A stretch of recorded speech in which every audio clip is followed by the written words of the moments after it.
Mis en place en octobre 2020, le gouvernement d'Aubé offre depuis quelque temps des scènes des plus curieuses.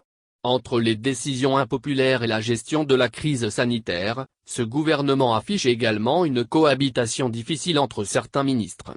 En effet, le courrier adressé, il y a quelques jours, par le ministre de l'Enseignement supérieur à son homologue des enseignements primaires et secondaires et qui fait polémique n'est que la partie visible de l'iceberg au sein de l'équipe à Victoire Toméga-Daubé.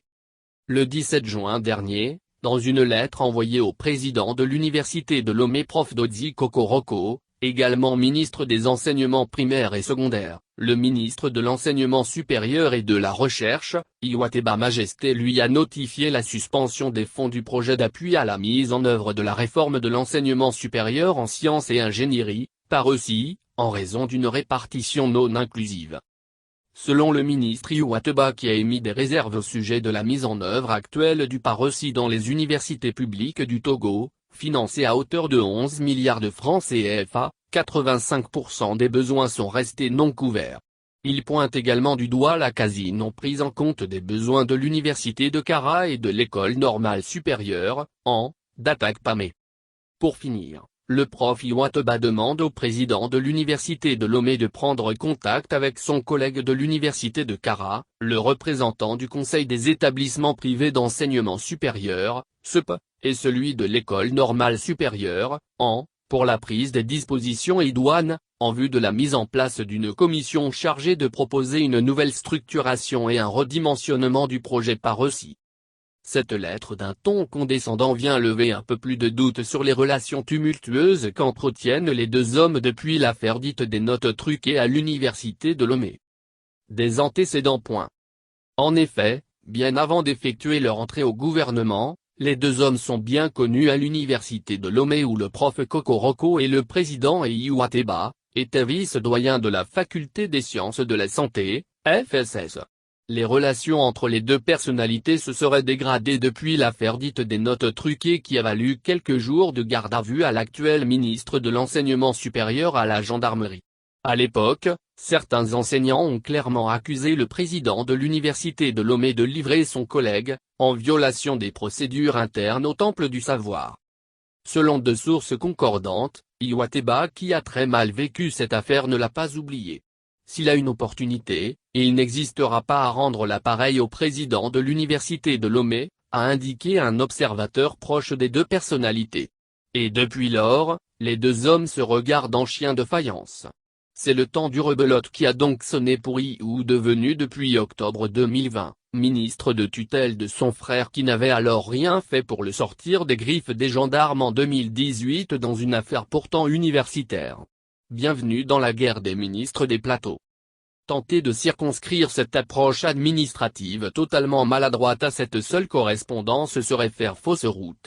Bien malin celui qui dira n'avoir pas vu venir cette querelle de coépoux.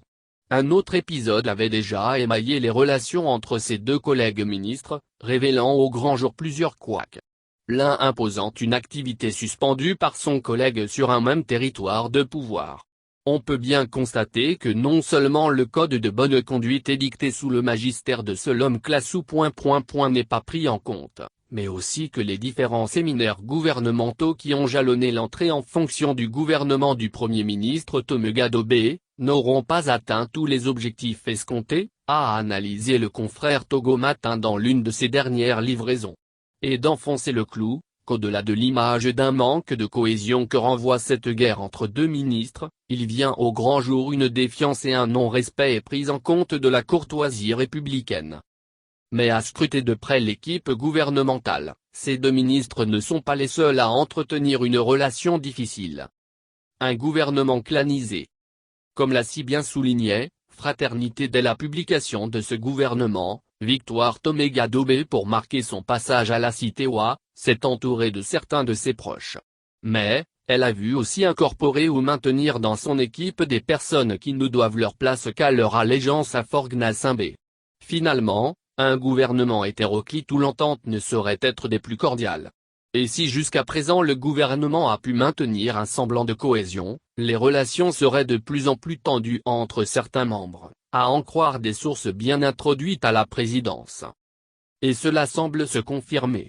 En effet, lors de l'inauguration de la plateforme industrielle d'Adéticopé le 6 juin dernier, les faits et gestes de certains membres ont outragé à plus d'un titre.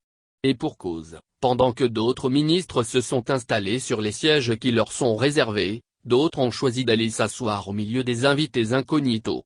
C'est le cas notamment de la jeune ministre déléguée en charge de l'énergie et des mines, Mila Aziableh.